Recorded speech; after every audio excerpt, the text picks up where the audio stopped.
Pastoreando o Coração da Criança. Autor Ted Tripp. Capítulo 8. Adotando métodos bíblicos. Comunicação. Os vendedores se cansam da comida de restaurante. Meu pai entendia isso. Por isso, frequentemente trazia vendedores para jantar em casa. Em uma destas noites, quando nós, crianças, hesitávamos em obedecer, papai lembrou-nos do nosso dever ao perguntar: o que diz Efésios 6:1? Mentalmente aceitávamos: filhos, obedecei os vossos pais no Senhor, pois isso é justo, e prosseguíamos em nossas tarefas. O poderoso efeito que essa pergunta teve sobre nós impressionou os nossos convidados. Ele estava certo de haver encontrado um novo método de fazer as crianças obedecerem. Ao final da visita, não pôde mais conter sua curiosidade. Por falar nisso, ele finalmente perguntou: o que diz Efésios 6:1? Gostaria de ensinar aos meus filhos. Como muitos pais, o amigo do meu pai queria um método eficaz para lidar com seus filhos. Pensou que talvez o método de Efésios 6:1 funcionaria com suas crianças. Se rejeitarmos os métodos avaliados brevemente no capítulo anterior, o que então deveremos fazer? Que luz a palavra de Deus derrama sobre nossas abordagens da educação de filhos? A palavra de Deus precisa informar não apenas os nossos objetivos, mas também os nossos métodos. Métodos e objetivos deveriam ser complementares. Você quer que seu filho viva para a glória de Deus. Você deseja que seu filho entenda que a vida que vale a pena viver é aquela sob o senhorio de Jesus Cristo. Seus métodos devem mostrar submissão a esse Senhor. Métodos designados somente para produzir crianças bem ajustadas e bem-sucedidas não funcionam, porque seus objetivos não é simplesmente sucesso e bom ajustamento. Uma abordagem bíblica a respeito de criar filhos envolve dois elementos que devem ser entretecidos juntos. Um elemento é a comunicação ampla e plena, e o outro é a vara. No livro de Provérbios encontramos esses dois métodos lado a lado. Não retires da criança a disciplina, pois se a fustigares com a vara não morrerá. Tu a fustigarás com a vara e livrarás a sua alma do inferno. Filho meu, se o teu coração for sábio, alegrar-se-á também no meu. Exultará o meu íntimo quando os teus lábios falarem coisas retas. Não tenha o teu coração inveja dos pecadores, antes no temor do Senhor perseverarás todo o dia. Porque deveras haverá bom fruto, não será frustrada a sua esperança. Ouve, filho meu, e sê sábio, guia retamente no caminho o teu coração. Provérbios 23, 13-19. Ouve a teu pai que te gerou, e não desprezes a tua mãe quando vier a envelhecer. Provérbios 23, 22. Dá-me, filho meu, o teu coração, e os teus olhos se agradem dos meus caminhos. Provérbios 23, 26. Essas passagens unem a vara e a comunicação abundante. Salomão casa a comunicação extensiva com o uso da vara. Ambas são essenciais na criação bíblica de filhos. Juntas formam uma abordagem que agrada a Deus, que é espiritualmente satisfatória, coesa e unificada para a disciplina, correção e treinamento das crianças. O uso da vara preserva e enraiza biblicamente a autoridade dos pais. Deus ortogou autoridade aos pais ao chamá-los para agir como seus agentes na educação dos filhos. A ênfase na comunicação abundante anula a disciplina fria e tirânica, fornece um contexto para a comunicação honesta, contexto esse em que a criança pode ser conhecida e aprende a conhecer-se. Ela tende a tornar-se sensível, evitando o sentimento de mágoa e o melindre. A vara e a comunicação devem ser sempre entretecidas no verdadeiro pastoreio dos filhos. Para fins de estudos, vamos separá-las. Primeiro, veremos a comunicação e depois a vara. Comunicação. Eis o resumo de uma conversa recente que tive com um pai. Fale-me sobre sua comunicação com seu filho, pedi. Comunicamos bem, ele respondeu. Ontem à noite ele me disse que queria uma bicicleta e eu lhe disse para comer o seu feijão. O comentário trouxe um sorriso aos meus lábios, mas refleti sobre isso e percebi que era provavelmente uma descrição precisa da comunicação entre a maioria dos pais e seus filhos. A mamãe e o papai dizem aos filhos o que fazer. As crianças falam aos pais a respeito de seus desejos e sonhos. Diálogo, não monólogo. Tendemos a pensar em comunicação como uma habilidade de nos expressarmos. Assim, conceituamos a comunicação como nós falamos aos nossos filhos. Em vez disso, deveríamos procurar falar com os nossos filhos. Comunicação não é monólogo, comunicação é diálogo. Não é apenas a habilidade para falar, mas também a habilidade para ouvir. Provérbios 18:2 fala a respeito com penetrante perspicácia. O insensato não tem prazer no entendimento, senão em externar o seu interior.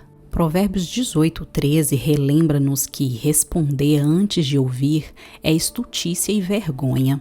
A mais sublime arte na comunicação não é aprender como expressar seus pensamentos, é a arte de aprender como extrair os pensamentos de outrem. Seu objetivo na comunicação deve ser entender seu filho, não simplesmente fazer com que seu filho o entenda. Muitos pais nunca aprendem essas habilidades, nunca descobrem como ajudar seus filhos a articularem seus pensamentos e sentimentos. Há uma certa ironia em tudo isso. Quando as crianças são pequenas, frequentemente deixamos de engajá-las em uma conversação significativa. Quando elas tentam engajar-nos, respondemos com desinteressados Eventualmente, elas aprendem as manhas. Entendem que não estamos interessados no que acontece dentro delas. Aprendem que uma boa conversa para nós é para elas um bom ouvir.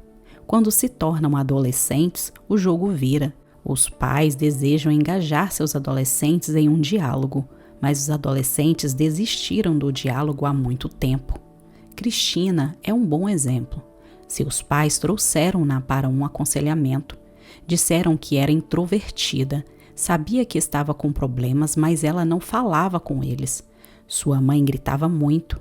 A comunicação era limitada a períodos de atividade vulcânica. De tempo em tempo, enquanto saltavam as larvas, Cristina aprendeu a esconder-se. Seu pai era uma pessoa fechada, distante. Ele raramente se envolvia com alguém em uma conversa. Cristina, aos 14 anos de idade, está agitada e turbulenta no íntimo, mas nunca teve o benefício do envolvimento compreensivo de seus pais. Com o aconselhamento bíblico, ela está aprendendo a conversar e mamãe e papai estão aprendendo a ajudá-la a expressar-se, então ouvir o que ela tem para dizer. Foco na compreensão. Seu primeiro objetivo na correção não deve ser dizer aos seus filhos como se sente acerca do que eles fizeram ou disseram. Deve antes procurar entender o que está acontecendo dentro deles. A Escritura diz que é da abundância do coração que a boca fala. Portanto, você deve levá-los a entenderem o que está acontecendo por dentro. O importante na correção não é expressar seus sentimentos, sua ira ou mágoa. Antes, é entender a natureza do conflito que seu filho está vivendo. O importante é entender o porquê do que foi feito ou dito. Você precisa entender não apenas o que aconteceu, mas o que está acontecendo dentro de seu filho. Lembre-se, é da abundância do coração que a boca fala. Suas perguntas ao corrigir são essas. Qual é o conteúdo específico da abundância de seu coração nessas circunstâncias? Qual foi a intenção? Como ele reagiu a esta tentação? Se puder entender e ajudar seu filho a entender essas questões, você estará a caminho do entender o porquê do acontecimento. Você precisa ir além do comportamento e discernir o mundo interior de seu filho nesta situação. Embora nunca se possa entender as questões do coração infalivelmente, esta é uma investigação cujo esforço vale a pena. Imagine a cena. Seu filho está colocando os tênis novos. Você sabia ontem à tarde, quando os comprou, que o menino não estava realmente muito feliz com aqueles tênis, mas eram o que você podia comprar. Agora, enquanto se prepara para ir à escola, ele está chorando. Como lidar com a situação? Se o seu objetivo é fazê-lo saber como você se sente, pode dizer-lhe algo assim: olhe, sei que você não gosta dos tênis, mas era estes que eu podia pagar. Não reaja como um bebê chorão. O que Paulo diria se lhe dissesse que você está chorando por causa de uma coisa dessas? Afinal, os tênis vai ficar gastos e dentro de alguns dias ninguém vai saber como eram. Por que você se importa com o que aqueles garotos vão pensar dos seus tênis? Quem disse que eles são especialistas no assunto? Você deveria ser grato simplesmente por ter um par de tênis. Estes tênis que você não gosta custam mais do que o meu primeiro carro. Olhe, tenho de ir para o trabalho. Tenho coisas mais importantes com que me preocupar com um par de tênis. Porém, se o seu objetivo principal é entender os conflitos interiores do seu filho, poderia ter uma conversa assim. Você está chateado por causa dos seus tênis, não está? Estou. Percebi que você não tinha gostado deles quando compramos ontem à tarde. Você não quis me dizer, não é? É. O que você não gosta neles? Eles são estranhos. Eu não entendo o que quer dizer. O Paulo disse que eles são feios. Quando foi que ele os viu? Nós só o compramos ontem à tarde. O Luiz comprou um par deles e o Paulo disse que ele parecia um Duda. O que é um Duda? Ah, deixa pra lá. O que se parece com um Duda neste tênis? Essa tira vermelha atrás. Eles não põem tiras vermelhas nos novos. Estes são sapatos do ano passado, por isso foram baratos. Ah, entendo. Você está com receio de que eles o chamem de Duda, certo? É. Isso dói mesmo, não é? É. Isso me deixa com raiva. Não sei por que eles têm de se importar com os meus tênis, mas sei que eles vão me chamar de Duda. O que você está aprendendo? Seu filho está lutando com os sentimentos já experimentados por você. Há uma expressão real lá fora na classe do 3º ano. Ele está sofrendo a pressão de ser aprovado por seus colegas.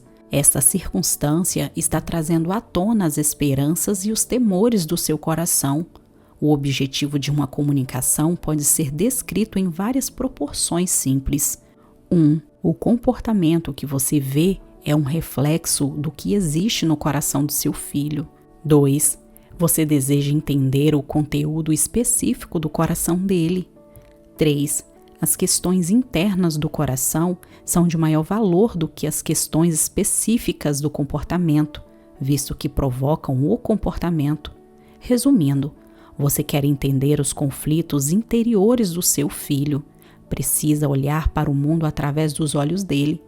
Isto permitirá que conheça quais aspectos da mensagem de vida do Evangelho se fazem adequados a essa conversa. Para entender seu filho e ajudá-lo a compreender a si mesmo, existem habilidades a serem desenvolvidas. Você deve aprender a ajudar o seu filho a se expressar. Precisa aprender a facilitar a conversação. Necessita saber como perceber o que existe de trás do comportamento e das palavras. Deve buscar a sabedoria para discernir questões do coração. Provérbios 25 diz: como águas profundas são os propósitos do coração do homem, mas o homem de inteligência sabe descobri-las. Para cumprir nossa tarefa de pais, precisamos buscar a sabedoria. Esta é uma oportunidade maravilhosa para ser utilizada lado a lado com nossos filhos. Quando você aprende sobre seus conflitos internos com o pecado, então está no caminho certo. Você, assim como eles, é um pecador. Portanto, pode usar seu conhecimento da natureza da tentação a fim de ajudá-los a entenderem suas próprias tentações. Em qual das conversas exemplificadas acima a criança se considerará compreendida? Em que conversa pode o Evangelho ser mais poderosamente apresentado? As respostas são óbvias. E isto implicará no desenvolvimento de habilidades em explorar o coração. A maioria dos pais já teve com seus filhos uma conversa semelhante a esta. Mamãe, por que você bateu em sua irmã? Júnior, pausando, olha para o chão. Não sei. Mamãe, exasperada, o que você quer dizer com não sei? Júnior, não sei. E assim vai. Se a mamãe é tipo pavio curto, será melhor o Júnior começar a saber alguma coisa com urgência. Qual é o problema aqui? O Júnior está simplesmente se recusando a falar? Provavelmente não. Ele está simplesmente sendo questionado sobre o que não sabe responder. Ele não tem a profundidade de entendimento e de autorreflexão que o capacite a responder inteligentemente às perguntas de sua mãe. Ele precisa que as perguntas sejam formuladas de uma maneira diferente. O porquê que você, como forma de questionamento, não funciona com uma criança e raramente com um adulto. Sugiro algumas perguntas produtivas. 1. O que você está sentindo quando bateu em sua irmã? 2. O que sua irmã tinha feito para deixá-lo com raiva? 3. Ajude-me a entender por que bater nela iria fazer as coisas melhorarem. Ou talvez, como foi que a briga tornou-se pior depois que você bateu nela? 4. O que ela fez contra você? Não é necessário negar o fato de que o seu filho também sofreu com o pecado de alguém. É óbvio, se ele foi atingido pelo pecado do outro, deixe que ele fale sobre isso. 5. De que outra maneira você poderia ter reagido? 6. Como você acha que sua reação mostrou confiança em Deus com aquele que cuida de você? Cada resposta a essas perguntas pode abrir outros caminhos de investigação para entender o que está por detrás do comportamento do Júnior. Assim, existem muitas perguntas diferentes que se dirigem ao pecado da criança e que ajudam os pais a entender os conflitos espirituais do coração de seu filho em relação a Deus e sua necessidade de graça e redenção em Cristo. Insisto neste ponto. Você precisa esforçar-se por entender a natureza do conflito interno que foi expresso no comportamento. Por exemplo, quando o Júnior bateu em sua irmã. Enquanto a criança responde às perguntas, seu papel é ajudá-lo a entender a si mesmo e incentivá-lo a falar com clareza e honestidade sobre os seus conflitos internos com o pecado. Há 3 questões que você deve examinar juntamente com seus filhos. 1. A natureza da tentação. 2. As possíveis reações de qualquer pessoa à tentação. E 3. As próprias reações dele à tentação. Neste processo, você está tanto acima quanto ao lado dele. Está acima porque Deus lhe chamou a exercer um papel de disciplina e correção. Está ao lado porque também é um pecador que luta com a ira contra os outros. Os pais tendem a assumir um ou outro lado. Alguns assumem tanta solidariedade com a criança em sua falha, como posso corrigi-lo se tem os mesmos sentimentos, que deixam de corrigi-los. Outros posicionam-se tão acima que são hipocritamente distanciados de seus filhos.